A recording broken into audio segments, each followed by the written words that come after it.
Tim. Welcome to Watchbox, and thanks for logging on. If you love this watch, email me, tmosso at thewatchbox.com. Your purchase and pricing email question line for your purchase of this watch or any watch you see here on Watchbox Reviews or our website. It's in the description below. Email me at tmosso at thewatchbox.com.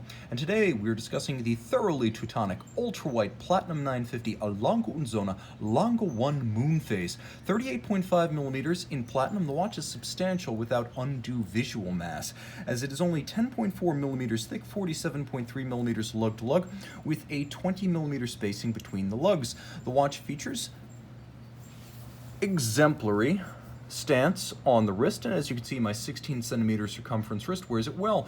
It's suitable for a wrist as small as 13.5 centimeters circumference, and it slides easily underneath the cuff thanks to its low coupled size, its wonderfully domed bezel, and the fact that the timepiece in every regard looks the part of a dress watch, though with the white metal it could also suffice as a sports casual option. Let's take a look at the hardware and the software. The strap is dark brown, large rectangular scale alligator leather, and as you can see, it features a folded edge, a monotone stitch, calfskin on the underside in matching brown, and then a simple Lange Sohne platinum pin buckle. But I want to mention the fact that the Lange pin buckle is no mean piece. You can see there's a retaining bar that's built in, so if you're like me, you have that small wrist, you're going to use the smallest hole or maybe even punch a smaller hole. That little retaining bar prevents the strap from getting pinned on the pin for easy removal from the wrist. It's clever, and so is the use of the elevated bridge over the two prongs, as the strap sits inside the buckle rather than stacking up underneath. See how that works? Brilliant. Handsome fastening externally.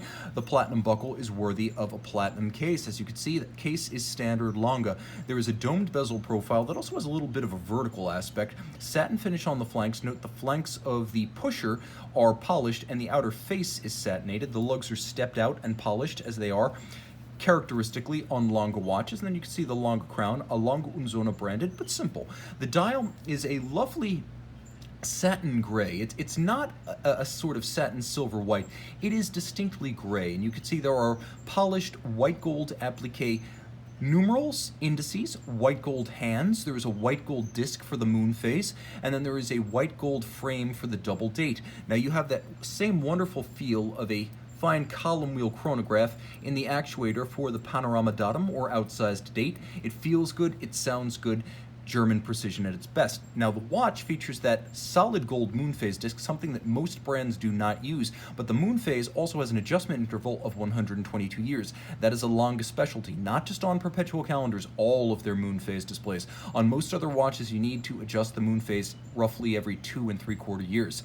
You'll also appreciate the fact that the power reserve indicator for 3 days is loomed, as is the primary dial, so you can see this watch at night. Finally, that satin gray dial is in fact made of sterling silver, and it is then galvanized that satin gray color. So you have precious metal outside and inside, both the Moonphase and the dial itself.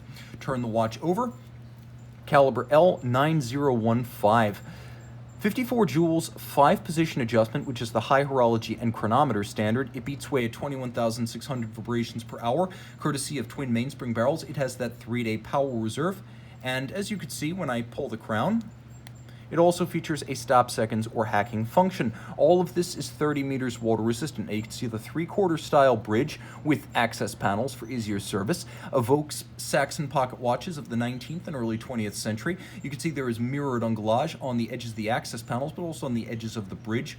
Black polished screws, pegs, swan's neck regulator, and the cap for the escape wheel cock. There are also fired blue screws, some of which they're made blue by firing in a kiln, that's what I mean to say. Some of those screws are holding golden chaton in place, so the pivot jewels are set in golden chaton, and the chaton are then fixed to the bridge using screws. This is the 19th century way of doing it, back before precision pressed jewels in bridges were common. This was the way to precision set a pivot jewel. It's not necessary today. It is artistically superb, however. There is freehand engraving of the half bridge for the balance, and you can see that glasuta stripes lie perfectly aligned across the 3/4 bridge, and of course that German silver alloy nickel copper zinc, with the copper giving the movement its golden hue in contrast to the silver rhodium plated brass of Swiss movements. This watch has it all. Email tmosso at thewatchbox.com for purchase and pricing details.